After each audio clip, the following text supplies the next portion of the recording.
I was born as a man, and now I'm a woman. Okay, no, but you don't become a woman just because you dress like a woman. So let me ask you a question. If I wear a disguise or a costume, do I become that thing? For example, if I dress with a sombrero and start talking with a Mexican accent, do I then become that culture? No, because that's different race. Okay, That's but then wait, very why, how is it different? Because you're saying that if you dress a certain way and you present a certain way, you can be as you think you are. Why can't I also just choose what culture I am? Because you're born within a culture, you're born with... But you were born as a man. So what is a woman? What is a woman is whatever you want to be. So anyone can be a woman? Yeah. So do you get a period? No. Well, actually, yes. So, no. Wow. Can you give birth? No.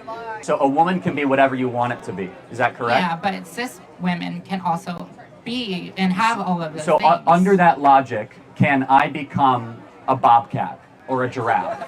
I mean, if you want me to call you a bobcat, sure. I don't care. So at some point, don't you see that it's probably a bad idea to give people the ability to identify whatever they want as just because they feel a certain way?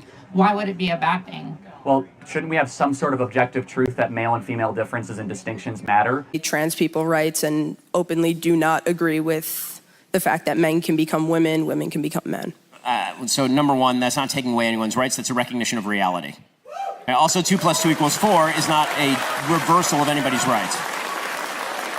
Like anybody's opinion of what they are that runs counter to the actual facts of the situation. You have a right to say what you want to say, but you certainly do not have a right to demand that everybody else say it with you. And that's you want to talk about a violation of First Amendment rights or a violation of basic American rights, trying to use the power of government, as so many people on the left have, to force everybody to say things are false in the name of your personal comfort. That's a violation of rights. But to force people to do something for your own personal comfort doesn't infringe the same amount of rights? What am I forcing you to do? Or anybody else who's trans?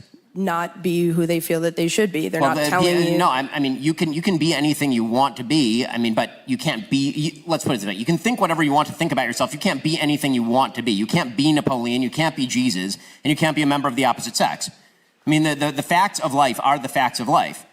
And declaring that everyone else should simply go along with what is in fact a counterfactual statement, a delusion, that's a violation of everybody else's rights. So the idea that you get to project onto everybody else your perception of self is so wild and bizarre a suggestion that it erodes the basic standard of truth and fact that is literally the basic for any even human conversation to take place. If we can't even tell what words mean anymore, if the only perception that matters is my own, that is the essence of narcissism. It's just you in a mirror looking at yourself and then demanding that everybody else say about you what you wish to say about yourself. That's not reality. And by the way, it's not even kind to you, because it turns out that one of the realities of life is that you will live a happier and better life if you understand and agree with reality rather than fighting it. Reality always wins. Whether you like it or not, reality always wins.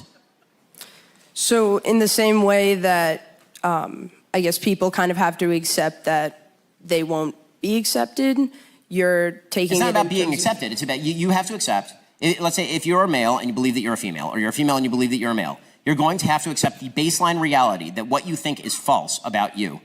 Okay, if I think that I'm an amazing basketball player, no matter how strongly I think it, it's not true.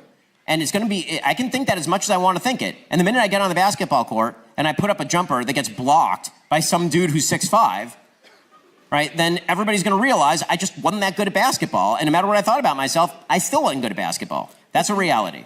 Do you think it's fair for the government to take those rights away? Again, you haven't defined even what the right is that you're talking about. You do not have a right to dictate to me what I think of you.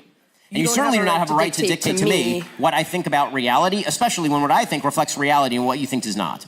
I'm not trying to convince you of anything. It's kind of like the government's trying to tell the people that they can't do something. You can do what you want to do. You just can't dictate to anyone else what they do about it. That's how human relations work. How come you can do the same thing? I don't even understand the question. I'm not doing the same thing. I'm not forcing you to do anything. I'm literally not forcing you to do anything. I'm telling you to leave me alone.